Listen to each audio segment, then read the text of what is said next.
Hi friends, जय जगन्नाथ। आज आम तैयारी करबा पियाज रसुणर चटनी। यह सहित पूरी परोटा इडली धोसा जहाँ सहित चाहिए खाई पारिबे। यह को तैयारी करी फ्रिज रे भी किछि दिन रखिकी यूज करि पारिबे। यह तैयारी करबा बहुत सहज और बहुत अल्प जिनिस रे यह तैयारी होई थाए, किंतु खाइबा पई यह बहुत टेस्टी।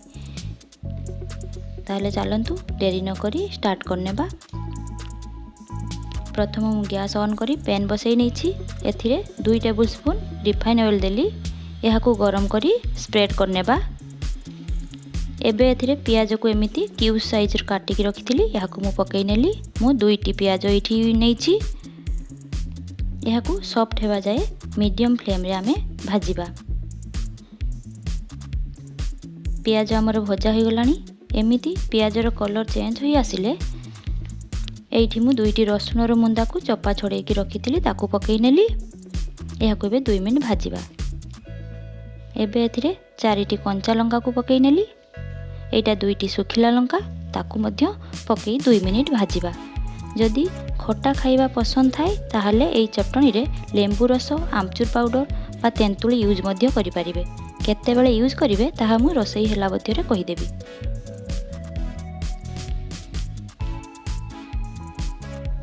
एबे एथिरे गोटे बिलाती को काटिकी मु रखिथिली, ताकू पकई नेली।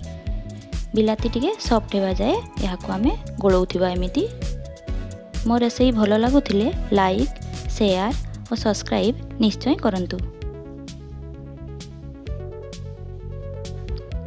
एबे बिलाती हमर अल्प सॉफ्ट होई आसलानी। एबे आमे गैस रो फ्लेम ऑफ कर देबा। एबे यहा को 2 मिनिट पई ठंडा हेबा पई छाडी देबा। मने रखिथिबे ठंडा हेला परे ही सब बळे ग्राइंडिंग करिवे। एबे 2 मिनिट होई गला। यहा को मु ग्राइंडिंग जार रे ग्राइंडिंग करिया पई नै नउछि। एबे एथिरे स्वाद अनुसार लूण देली। एही समय रे खट्टा पसंद थिले अल्प हाफ इंच रु कम तेंतुली यूज करि पारिबे। मु किंतु देउ नाही, काहे कि ना बिलाती पड़िछि, एइटा ही बढ़िया स्वाद देई थाए। एबे हमरो ग्राइंडिंग होई जाइछि। ग्राइंडिंग करबा समय दरकार हेले एमती अल्प पानी यूज कर पारिबे। मु गोटे छोट बाटे आधा बाटी पानी देई ग्राइंडिंग कर नेछि। एबे हमरो चटनी रो पेस्ट तैयारी होई जाइछि। एबे हाकू गोटे बाटी को मु बाहर कर नेबी। खट्टा अधिक पसंद थिले एबे आमचूर पाउडर बा लेंबू रस गोटे चमच यूज कर पारिबे। मु किंतु एथिरे किछि भी यूज करू नाही। हमर खट्टा बेसी पसंद नै, सेति पई मु यूज कर नाही। एबे गैस रे छुंको देबा पई छोटो पैन बसई मु एथिरे 4 चमच रिफाइन तेल नै गरम कर नेउछि। एबे एथिरे 1 टेबुल स्पून सरिसो देली।